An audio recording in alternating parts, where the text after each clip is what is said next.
आज हनुमान जयंती है, यानी आज हनुमान जी का जन्मदिन है। राम भक्त हनुमान को संकट मोचक भी कहा जाता है और कोरोना वायरस के इस दौर में हम सब एक ऐसा ही संकट मोचक ढूंढ रहे हैं जो हमें इस महामारी से बचा सके। भगवान हनुमान का जीवन मंत्र इस मुश्किल दौर में एक संजीवनी बूटी साबित हो सकता है भारत के लिए। इसलिए अब हम ये समझने की कोशिश करेंगे कि हम सब हनुमान के जीवन से आज इस कोरोना काल में क्या सीख सकते हैं। हनुमान से जुड़े प्रसंग हमें 5 तरह की वैक्सीन के बारे में बताते हैं। इनमें पहली वैक्सीन है सही जानकारी की वैक्सीन। रामायण में उल्लेख मिलता है कि जब रावण से युद्ध के दौरान लक्ष्मण के प्राण निकलने वाले थे, तब हनुमान ने उनके लिए संजीवनी बूटी ढूंढी थी। हनुमान जी को यह नहीं पता था कि संजीवनी बूटी जिस पर्वत पर है वो पर्वत किस दिशा में है। तब सुषेण वैद्य ने उन्हें सही दिशा की जानकारी दी और इस सही जानकारी की वजह से हनुमान द्रोणागिरी पर्वत तक पहुंच पाए जहां संजीवनी बूटी थी। यानी सही जानकारी का महत्व आपके जीवन में, हमारे जीवन में बहुत बड़ा है।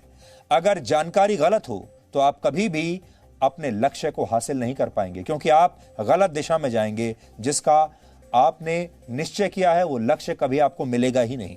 तो पहली बड़ी बात यह है कि आपको सही जानकारी होनी चाहिए। तो सबसे पहली वैक्सीन जो आज आप सबको चाहिए वो है सही जानकारी की वैक्सीन। और आज के कोरोना काल में गलत जानकारियों की नकली वैक्सीन आपको लगातार दी जा रही है। मीडिया में भी दी जा रही है, व्हाट्सएप पर भी दी जा रही है, सोशल मीडिया पर भी दी जा रही है। तरह तरह की आपके सामने अफवाहें फैलाई जाती हैं। पुरानी तस्वीरें, पुराने वीडियोस निकालकर बता दिए जाते हैं कि ये आज के वीडियोस हैं और बहुत तरह का झूठ आपको बताया जा रहा है। वैक्सीन के साइड इफेक्ट्स हैं वो आपको बताया जा रहा है। इसलिए इन सब चीजों से सावधान रहिए और सही जानकारी की वैक्सीन लीजिए। आज हनुमान जयंती पर पहली वैक्सीन आपके लिए ये है। दूसरी है इच्छा शक्ति की वैक्सीन। राम भक्त हनुमान ने अपनी इच्छा शक्ति के दम पर कई असाधारण काम किए जो कि शायद वो कर ही नहीं पाते। उदाहरण के लिए उन्होंने अकेले विशाल समुद्र को लांघा, वो सूर्य को भी निगल गए और जरूरत पड़ने पर अकेले ही पूरी लंका में उन्होंने आग भी लगा दी। लंका दहन उस युग की सबसे बड़ी सर्जिकल स्ट्राइक थी जिसने रावण को हनुमान की ताकत का एहसास करा दिया था। इसलिए आपको भी जीवन में असाधारण कामों के लिए खुद को हमेशा तैयार रखना चाहिए। आज आप हनुमान जी से इच्छा शक्ति की वैक्सीन प्राप्त करके कोरोना वायरस की लंका का दहन कर सकते हैं और इस महामारी पर यह सबसे बड़ी सर्जिकल स्ट्राइक होगी। तीसरी वैक्सीन है बल के साथ बुद्धि के सकारात्मक प्रयोग की, यानी बल और बुद्धि का कॉकटेल। उदाहरण के लिए जब हनुमान लंका जा रहे थे तब देवताओं के कहने पर समुद्र में रहने वाली नाग माता सुरसा ने उनका रास्ता रोक लिया था और हनुमान जी के धैर्य और बुद्धि की परीक्षा ली। जब हनुमान जी ने उनसे रास्ता देने की विनती की तो सुरसा ने अपना मुंह फैलाकर हनुमान को निगलने की कोशिश की, लेकिन हनुमान भी अपना आकार बढ़ाते चले गए और अंत में सुरसा ने अपना मुंह सैकड़ों किलोमीटर तक फैला लिया, विशाल कर लिया। उस समय हनुमान चाहते तो सुरसा को पराजित करके ही दम लेते और कर भी सकते थे, लेकिन उन्होंने अपना आकार तुरंत सूक्ष्म कर लिया, छोटा कर लिया और वो कई किलोमीटरों तक फैले सुरसा के मुंह में प्रवेश करके तुरंत बड़ी आसानी से बाहर भी निकल आए, क्योंकि उनका आकार बहुत छोटा था। यानी उन्होंने बल के साथ बुद्धि का भी प्रयोग किया। और आज लोगों को भी इसी की जरूरत है। आज शक्ति ये दिखाने में नहीं है कि आप कितने क्षमतावान हैं, आपके पास कितनी धन दौलत है, आपकी हैसियत क्या है।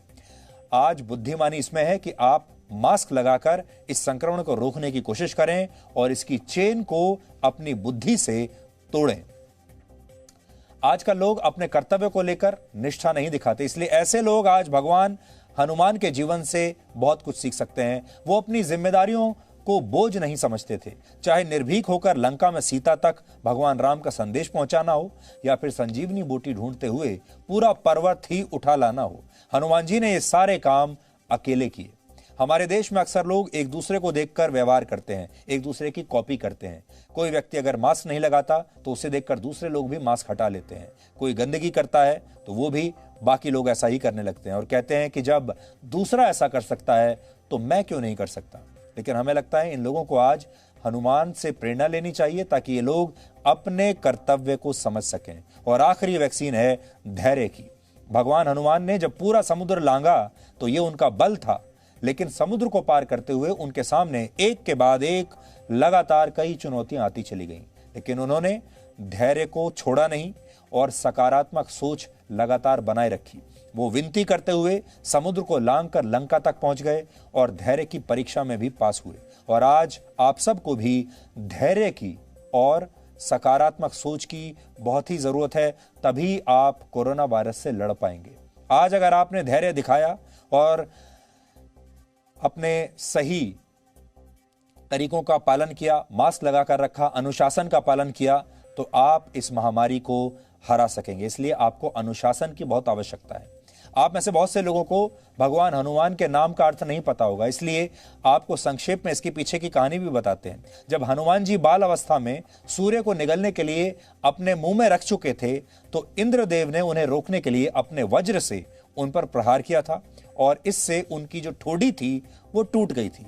ठोडी को संस्कृत में हनु कहा जाता है और इसीलिए उनका नाम हनुमान पड़ गया।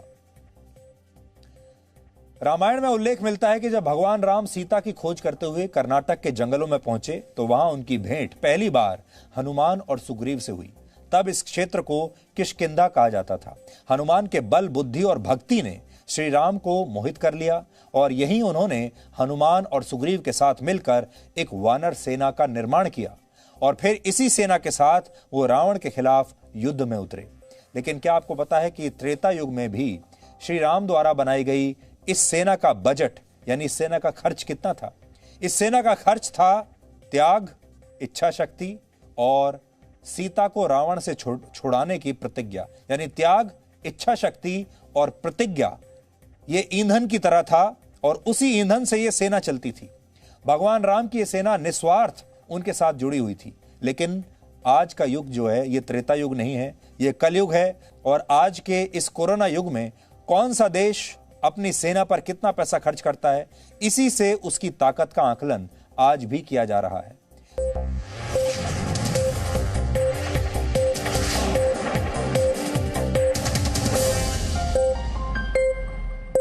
Presenting B News app, available on Google Play and App Store. Download it now.